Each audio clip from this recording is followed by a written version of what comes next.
Құрметті көрермен, мен өзім көптен күткен саяхатым нәсіп болды. Сөйттемін қазір.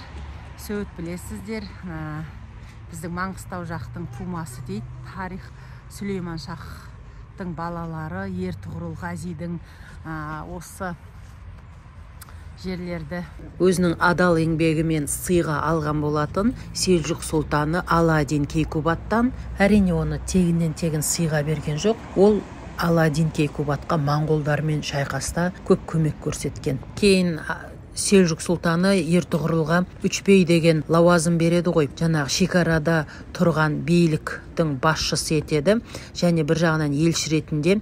Сөйтіп, сол жерде, сол шекарада болғаннан кейін римдіктермен шайқасып ақ өздері селжұқтарсыз-ақ біраз территорияларды жаулап алады. Ал мына жерде кесенеге кірген бетте оң жақта Ертұғырылдың бірталай әйелі Халиме хатунның мазары орналасқан екен.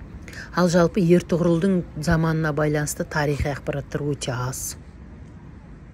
Мына жерде Осман Ғазидің қабір дегенмен бұны рухани қабір деп айтады екен. Негізі Османның жерленген жері Бурса қаласы екен. Ал достар, мен өзім көптен күткен саяхат нүктеме жеттім. Өзім осы жерге қай жылдар екен ұмытып тұр, мен достан 2019 жылдар болса керек. Ертұғырыл киносын барлығы. Тура қазір күзет ауысу сәті келіп қалды. Әр бір сағат сайын осылай кезекші күзет ауысып тұрады екен.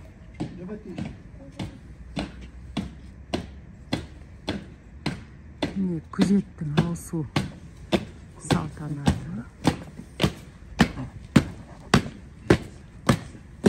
Yerine soy, kıt alın.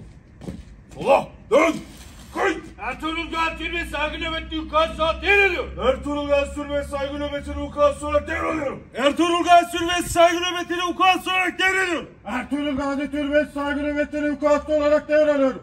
İleri, bak. Sağa, sola, dön. Gelmeyi, boş. Yerine, boş.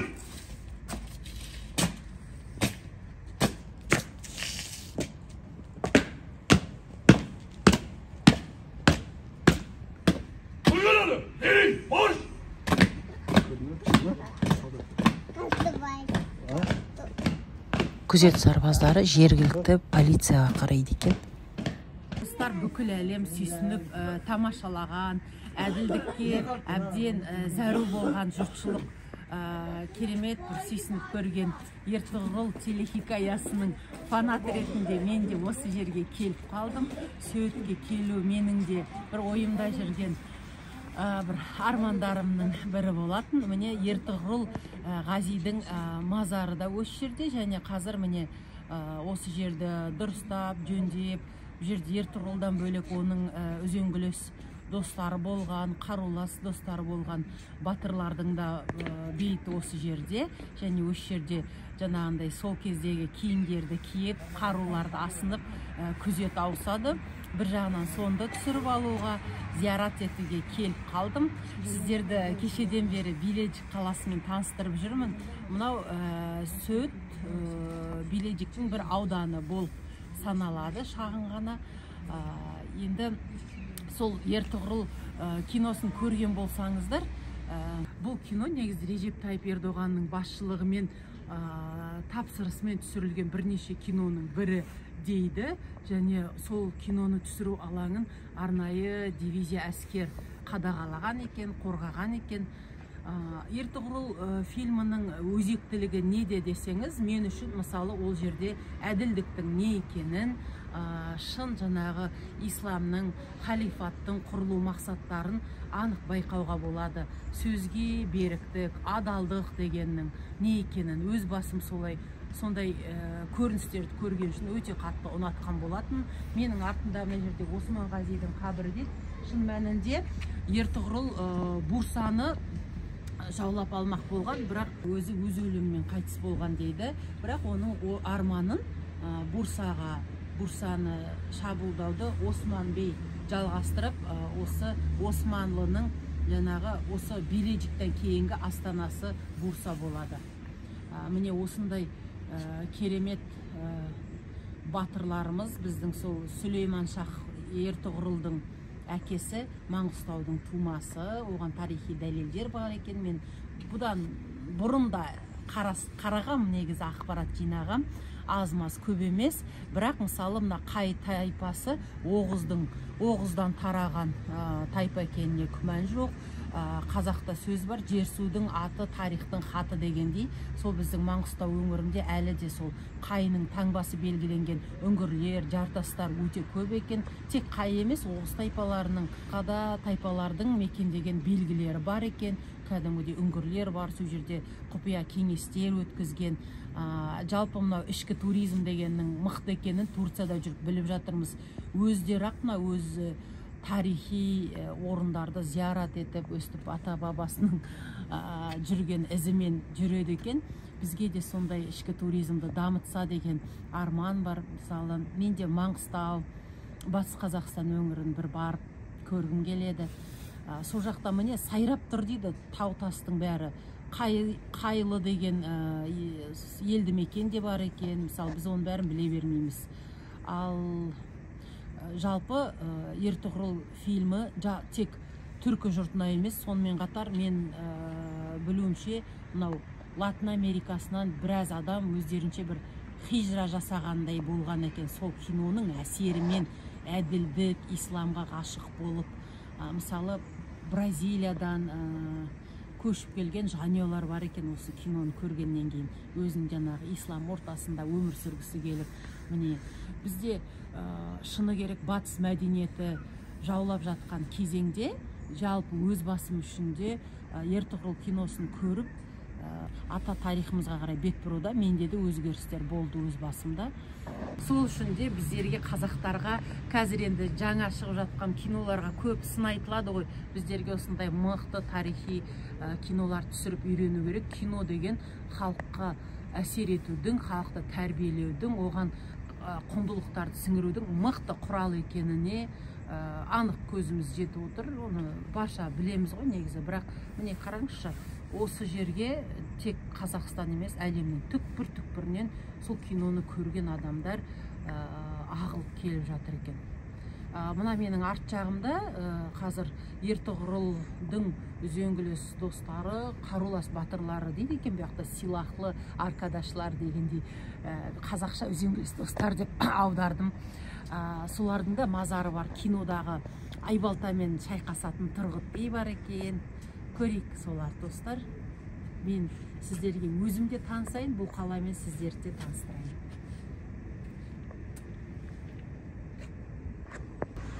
Міне Ертұғырылдың баласы, Османның ағасы Сабжы бидің мазары осы жер екен.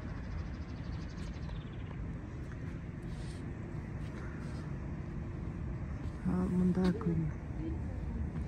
Міне Акчакожа жатқан жерлер жайлы болсын. Топырақтары. Мінеки Конур Альптың мазары осында екен. Мен өзім Ертұғырылдың жаңағы телехикаяда осы Тұрғыт Альптың бейнесі ерекше сүйсіндірген. Гүндізбей міне Ертұғырылдың баласы, қателеспесем, Абдурахман Ғази бірге досы шайқастарда жүрген. Жасты міне Дүндар, кардеші, бауыры Дүндар, кіші бауыры Самса Чавуш, Салтук Альп дейді. Альп деген батыр. Бізде Пазарлы бей дейді. Айдоғды бей. Сұршалар да ерекше екен. Қысқартқан қойдым сұршаларды.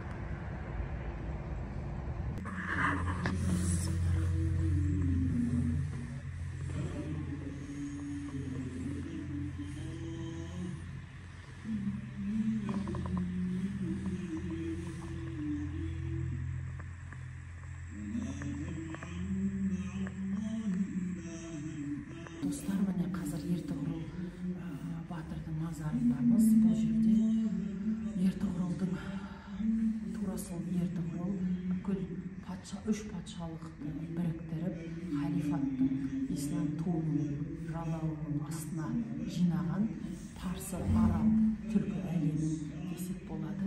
Соның белгісі болса керек. Мына жерге Осман империясының қарамағында халифатта болған елдердің әкелген топырақтары. Мысыр, Йемен, Судан, Алжир, Ливия, Ахбар, Иран, Палестина, Сирия, Сауд Арабиясы. Мына жерде Ертұғырыл бейдің анасы жатқаны Хайми ана сол жерден келген топырақ екен. Басында қыстаған жерлері.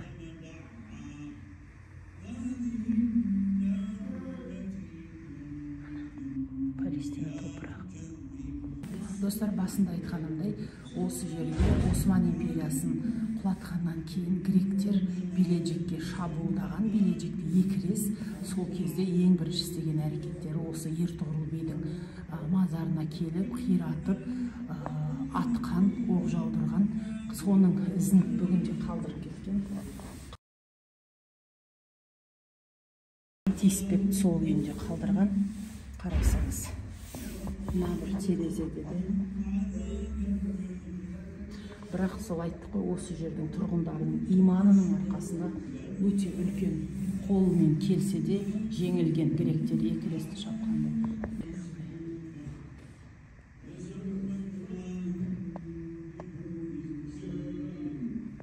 Ертұғырыл Ғазидің мазарының ішінде қазіргі тәуелсіз түркі елдерінің туларын іліп қойған екен. Түркиямыз, солтүстік Кипр, Әзірбайжан, Түркменстан, Өзбекстан, Қырғызстан, және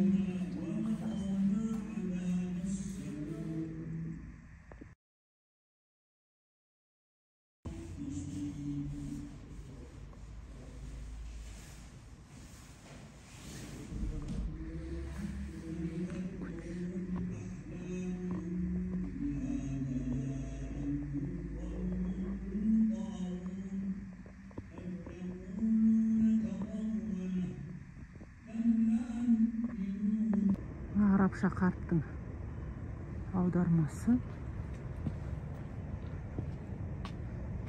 Мына жерде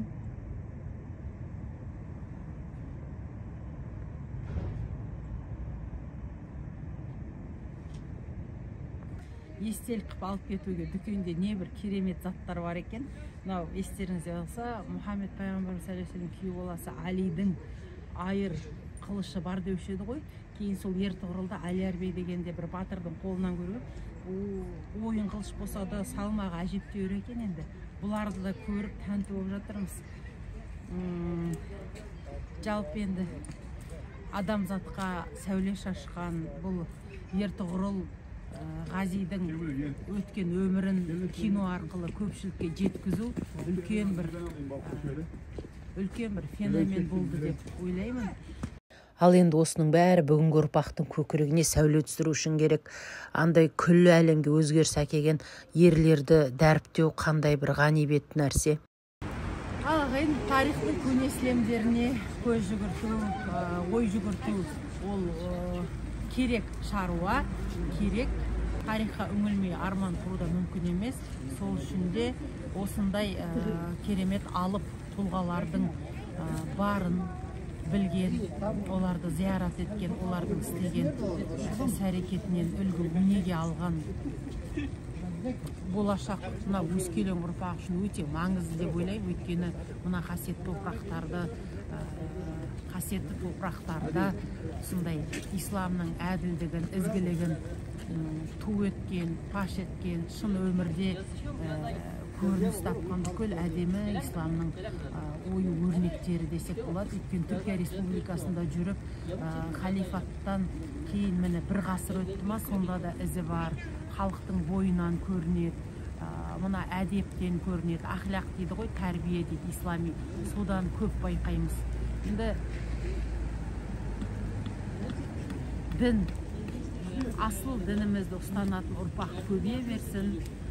Ислам діні әлемге тарай берсін дегім келеді. Осылай мына ақ Алланың нұры ақ қар жауып жатыр. Осымен сөйт саяхатымыз тәмам.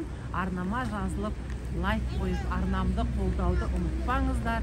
Мына жерден өзіме естелікке мынадай ағаш андыз дейді. Андыз дейді, ағаштан жасалған екен. Мына тәспіні зікір еткен сайын Алланың есімдерін жылтырап жарқырай түседі дейді сатушы ханым. Міне осылай барлық түркі әлеміне жақсылық тілеймін. Исламмен бірге зор болашақ тілеймін.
Ал мына сөттен шыға берісте осы Османды тәрбиелеген, Османды тәрбиелеуге өте көп ықпал еткен Шейх Эдеб Алидің сөзі жазылған екен. Ұлым дейді, болашақта нық тұру үшін өткеніңді жақсы біл. Тағы бір соның баламасы бар. Қайда баратыныңызды ұмытпау үшін қайдан келгеніңізді есте сақтаңыз дейді. Түсінген адам үшін өте есті сөз. Осылайша Сөйтке сапарымыз тамам болды. Сөйт жалпы Билежик деген Османлының ең алғаш астанасы болған елді мекенде, Стамбулдың бауырында, мына Азия жағында. Карталар Стамбулдан 2,5 сағаттық жер десе де, Стамбулға кіріп шығудың өзі 2,5 сағат алады. Сонда егер Стамбулдан Сөйтке келем десеңіз, ол 4,5 сағаттық саяхатқа дайын болыңыз. Байқасаңыздар, біз Стамбулға бет алдық. Дәл қазір Босфор бұғазынан өтіп барамыз көпірмен.